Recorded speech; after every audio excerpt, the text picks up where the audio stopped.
This video is designed to help you start a cargo van business. At the end of the video, you'll find a valuable gift. It's a cargo van business plan that you can download, and will lay down for you, step by step, everything you need to know to start a successful cargo van business of your own. If you are new to this channel, make sure to hit the subscribe button for more videos like this. A cargo van business, otherwise, is a business that delivers goods, freight, from one location to another for a fee. In fact, many large transportation businesses today started off small. An ambitious driver or entrepreneur decided to take the plunge and bought, or leased, their first van and began making deliveries. There are plenty of transportation companies which grew from humble beginnings to controlling dozens, or even hundreds of vehicles. Not just in transportation, but in most businesses, people start small and build up their companies. They gradually expand as they gain more experience and capital. It's a tried and true formula for success. Cargo vans are perfect vehicles to transport goods around urban centers. They are easy to drive, easy to park, and can fit a fair amount of cargo. They can also be ideal for small moving jobs. If you want to start off small with a single van, it's hard to go wrong with a reliable cargo van. How much do cargo vans cost? New cargo vans run between $35,000 to $60,000. As you can imagine, buying a used cargo van is going to save you a lot of money. I looked at used cargo vans on Edmunds and found one starting as low as $5,500, although I also saw some that ran well over $60,000, for almost new Mercedes cargo vans. Starting a transportation company can be expensive, even if you start with one van, but it doesn't have to be.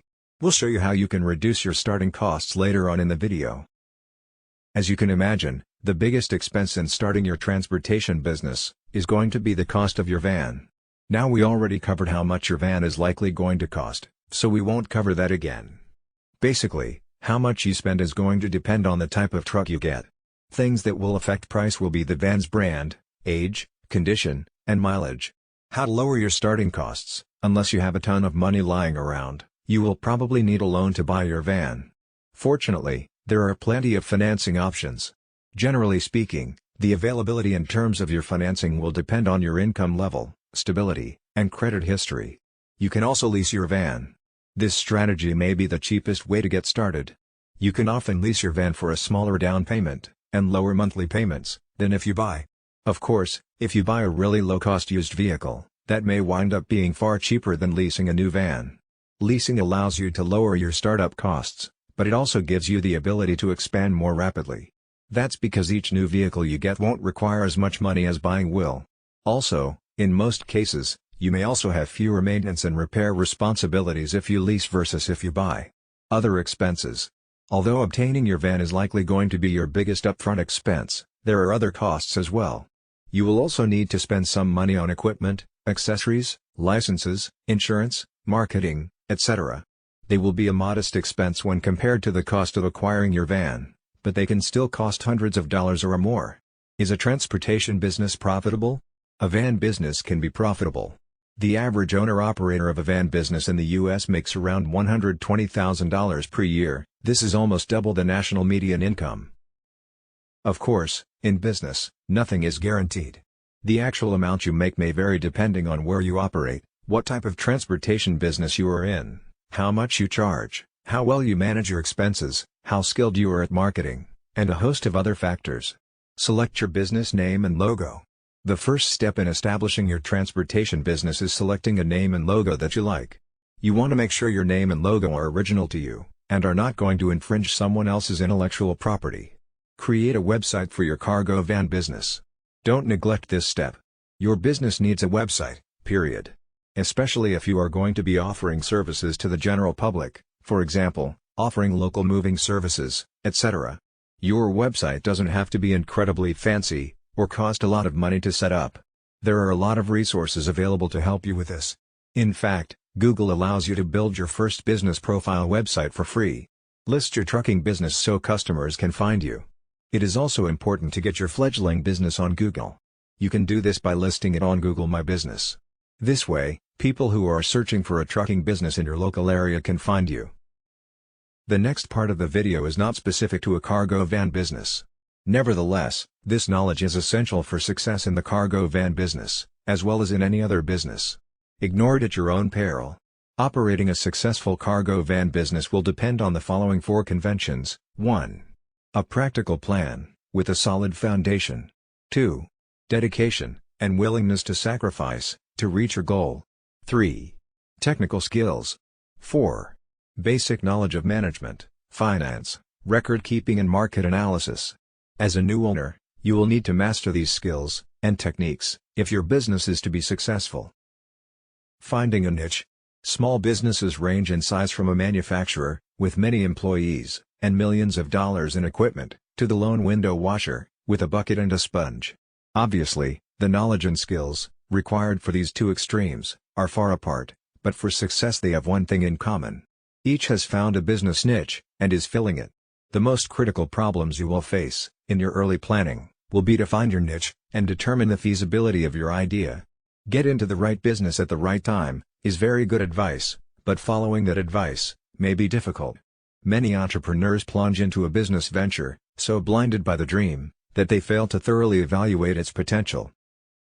Is your business idea feasible?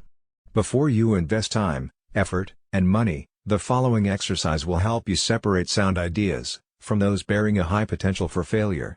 Identify and briefly describe the business you plan to start. Identify the product or service you plan to sell. Answering yes to any of the following 3 questions means you are on the right track. A negative answer to all of them means the road ahead could be rough. 1. Does your product or service satisfy an unfilled need? 2. Will your product or service serve an existing market in which demand exceeds supply? 3. Will your product or service be competitive based on its quality, selection, price, or location? Market analysis. For a small business to be successful, the owner must know the market. To learn the market, you must analyze it, a process that takes time and effort. You don't have to be a trained statistician to analyze the marketplace, nor does the analysis have to be costly. Analyzing the market is a way to gather facts about potential customers, and to determine the demand for your product or service. The more information you gather, the greater your chances of capturing a segment of the market. Know the market before investing your time and money in any business venture.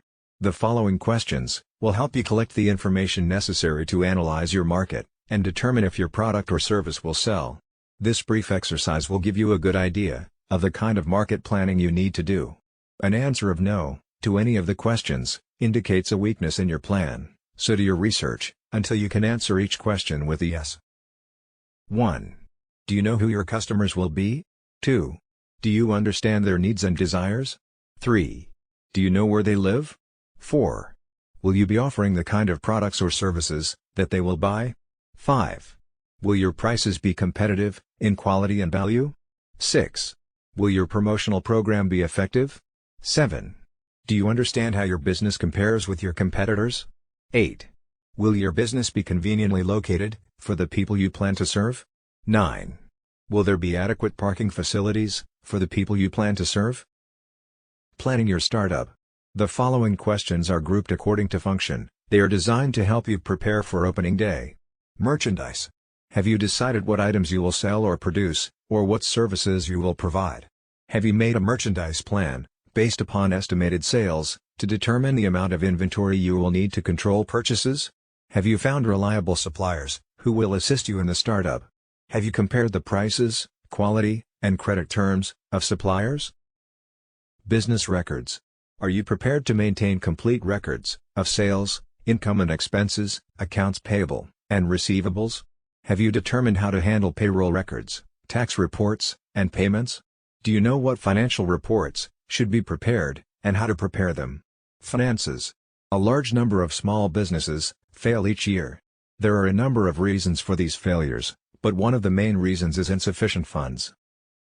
Too many entrepreneurs try to start and operate a business without sufficient capital, money. To avoid this dilemma, you can review your situation by analyzing the following 3 questions. 1. How much money do you have? 2. How much money will you need to start your business? 3. How much money will you need to stay in business? In order to answer the second question, how much money will you need to start your business? You need to prepare an estimate of all your startup costs. Here is a list of items you may need to take into account. Note that this list is for a retail business. Items will vary for service, construction, manufacturing or online firms. Decorating and remodeling, fixtures and equipment, installing fixtures and equipment, services and supplies, beginning inventory cost, legal, professional fees, licenses and permits, telephone utility deposits, insurance, signs, advertising for opening, unanticipated expenses. Now, the answer to the third question, how much money will you need to stay in business? Must be divided into two parts, immediate costs, and future costs. From the moment the door to your new business opens, a certain amount of income may come in. However, this income should not be projected in your operating expenses. You will need enough money available to cover costs for at least the first 3 months of operation. The following list will help you project your operating expenses on a monthly basis.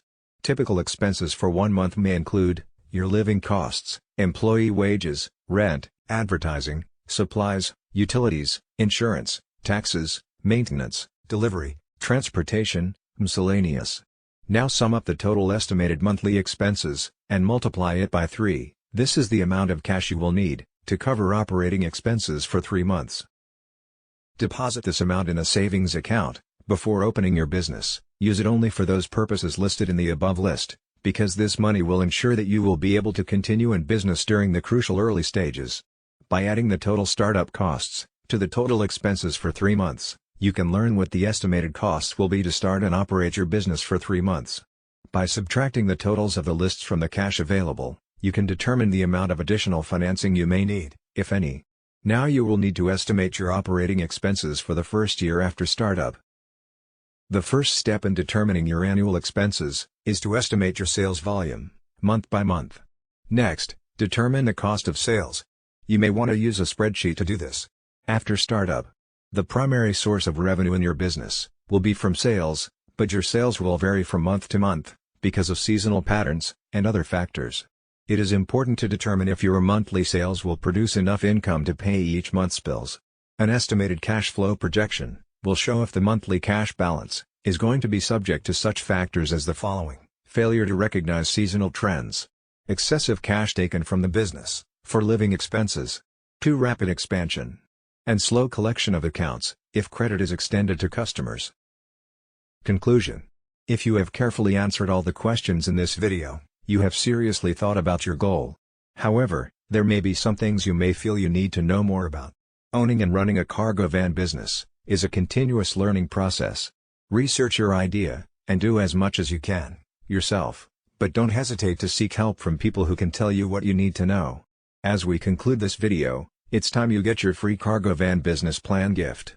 Go to the description below this video to get it now. It is completely free, no strings attached. Thanks for watching. If you enjoyed this video, please like and hit the subscribe button for more videos like this.